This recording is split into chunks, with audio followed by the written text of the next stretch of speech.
So the first step towards research in today's time of technology and advancement, I believe that the first thing you should do is break your own rules. It's like we go to the market to buy a cheese block. We always know it's going to come in a wrapper, a plastic, or maybe a cardboard wrapper, and inside there will be a silver foil. Now, to create something new, a cheese company, for example, should think something new. That when a customer buys my cheese, he should not expect the expected. There has to be something new. So break your own rules. If you're serving a kebab on a platter and you're known for your kebabs, believe me, just forget the platter. Think of something else. Now let's talk about development. Since you have done your R&D, it's clear cut that we want to do this, and this is the team. You've identified a team, which is very, very important. You need to ignite internal pressure in your team. By pressure, I mean passion here. People should believe in what they are going to produce or what they are going to innovate, what they are going to create. Unless the team gets behind with passion and with belief, believe me, innovation doesn't really happen. And this internal passion has to be ignited through the entire team, which could include your sales, which could include your R&D, your procurement team, your marketing team, and to your operation teams. Why this is necessary?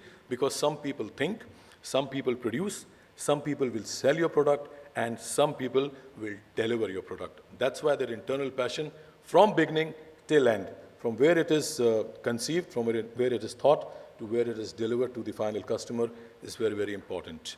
Therefore, you need a clear usage occasion so the customer knows why this is made for, in terms of meal timing, in terms of classification, in terms of season, and most importantly, in terms of cost to the end customer, because he's going to buy it.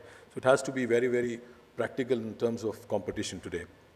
Then there needs to be a clear point of difference versus frame of reference with your product. Because you have broken rules and you want to be successful, this is a very, very important point. Because your product definitely in this market will be compared with other products. So you need to create a very clear point, and this point can only be done with a lot of thought process and breaking rules. Because several products of those lines are available in the market, but your breaking rule and making and innovating that product will make you different. And if you have a good digital idea, if your team comes up with a very good digital campaign, it will always get you three very good things. First is novel interaction. Even before the launch, people should know, or people should realize within the team, outside the team, the consumer and the seller of your product, why is this different from everything else? If that demarcation is done, your product is half sold already. The second point is compelling incentive. People join to sell your product, to make your product, to innovate your product. They should clearly know that they are making this effort, what they're going to get out of this effort. Third point is interesting content. Why should I spend my time with this experience? Why should I be attached to this experience? This is attached to customers, to people producing or developing your product. They should all know why they are spending their time with this product. Therefore, once you're ready for the launch, do your social media check, spread it around, see it around blogs, and watch the talk develop in that space. So you get to know where your product is. Get to Facebook. Everybody is on Facebook nowadays, and you have a lot of prolific contributors to Facebook everybody would be having, with their restaurant, with their hotel, with anything related to food and beverage industry. Get them a feel of the product. Let them talk. Maybe you want to sample the product to them.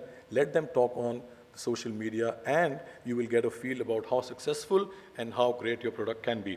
And having done all this innovation, there comes a phase of launching your product. So once you launch your product, there is a phase, a big phase, where there's the hype created by social media, by your launching campaigns and everything, which gets your product to somewhere. But along with that, there is a policy of adoption, which tells you that how the product has been adopted in the market and how the reaction is. After that comes a stage of maturity. At this stage of maturity, you need to innovate again. That's a sign, okay, my product was successful, it was breakthrough, I'm ready for a new product now. Because you always sell a product twice. First, the product is being sold, and the service attached with the product is also being sold. The first point in my conclusion is, through innovation, thinking of innovation, you have broken your own rules. Be disruptive. Marketing circles today talk about being disruptive. Disruptive means you'll create ideas and you'll create awareness in the market. Now, having created ideas, having created awareness doesn't mean that you'll be successful, because ultimately, the third point, taste is the king. It could be food, it could be an appliance, it could be an equipment which comes to the taste of the end user. Therefore, if the taste is good, it will get you repeat customers, and only repeat customers makes your innovation breakthrough. Fourth point is cross-functional momentum, which means, which I've already spoken about, push and pull strategies. Not only the central point pushing the product, but also the market pulling the product, people believing in your product and your innovation, which brings synergy between buyer and seller.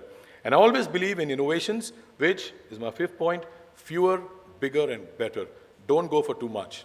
Give it time. Just have a few products, make it bigger, and make it better than everybody else. And the final point is spread beyond the category, which is very, very important, because the product that you innovate, the product that you launch, because you have an existing business, it should not cannibalize your existing business.